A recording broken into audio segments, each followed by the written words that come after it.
सीधी सरल भाषा के अंदर गोस्वामी जी महाराज ने धर्म और अधर्म का वर्णन किया कि धर्म क्या है और अधर्म क्या है। परहित सरिस धर्म नहीं भाई और पर पीड़ा सम नहीं अग माही। अब पीड़ा क्या है? अब पीड़ा शब्द के अनेक अर्थ है। कोई आंखों के द्वारा देख कर की पीड़ा दे देता है, कोई वाणी के द्वारा दे देता है, कोई आहार के द्वारा, कोई व्यवहार के द्वारा, कोई चाल चलन के द्वारा, किसी भी प्रकार से व्यक्ति को दर्द यदि दिया जा रहा है, हमारी वजह से यदि किसी की आंख में यदि आंसू आ गए, हृदय यदि उसका पिघल गया, रोने के लिए मजबूर कर दिया, उसका नाम पीड़ा है।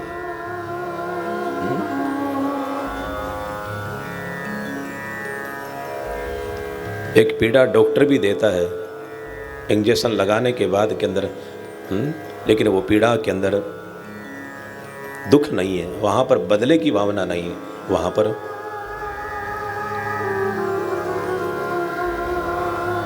बच्चे को माँ दवा यदि दे रही है तो बच्चे के लिए एक वो पीड़ा है कि पटक करके हाथ पैर पकड़ लिया और ज़बरदस्ती उसके गले के अंदर वो कड़वी दवा माँ और पिता के द्वारा पिलाई जा रही है।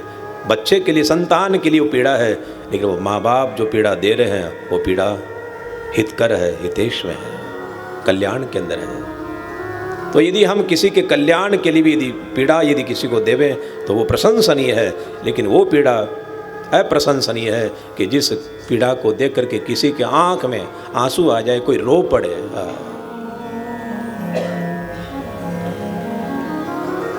भगवान का भजन भले ही कम करना, मंदिर देवालय शिवालय में कभी कभार जाना तो चले जाना, लेकिन ध्यान रहे जो मनुष्य देह के अंदर परमात्मा बैठा हुआ है, कभी उसको निराश न करे, कभी दुखी नहीं करे। हम यदि किसी को सुख नहीं दे सकते तो लेकिन कम से कम प्रयास, कोशिश ये करें कि हमारे कर्म और हमारे व्यवहार, हमारे आचार और विचार के द्वारा किसी को ठेस नहीं पहुँचे। ये सबसे बड़ी पूजा है। बाकी मंदिर में, देवालय में, शिवाज में जा कर के भजन कीर्तन, दान धर्म सब कुछ कर रहे हैं, लेकिन जहाँ पर दया होनी चाहिए वहाँ दया नहीं है। जहाँ पर व्यवहार होना चाहिए वो व्यवहार से हम चूक रहे हैं। ये सत्संग, भजन, ध्यान, योग, समाधि किसके लिए है? कि हम जिस मार्ग पर जा रहे हैं, क्या वो मार्ग हम जो तय किया है, क्या हम सही तरीके से चल रहे हैं? इस प्रकार स्वास्थ्य के लिए हर व्यक्ति चेकअप कराता है अपने आप के लिए, महीने में, 2 महीने में, 6 महीने के अंदर। गाड़ी को भी सर्विसिंग के अंदर भेजा जाता है कुछ समय के पश्चात। तो ये ध्यान, पूजा, कथा, सत्संग, ये क्या है? ये हमारी टेस्टिंग है, ये हमारी जांच है। अपने आप को परखने का सबसे बड़ा लेबोरेटरी है ये। कौन सा?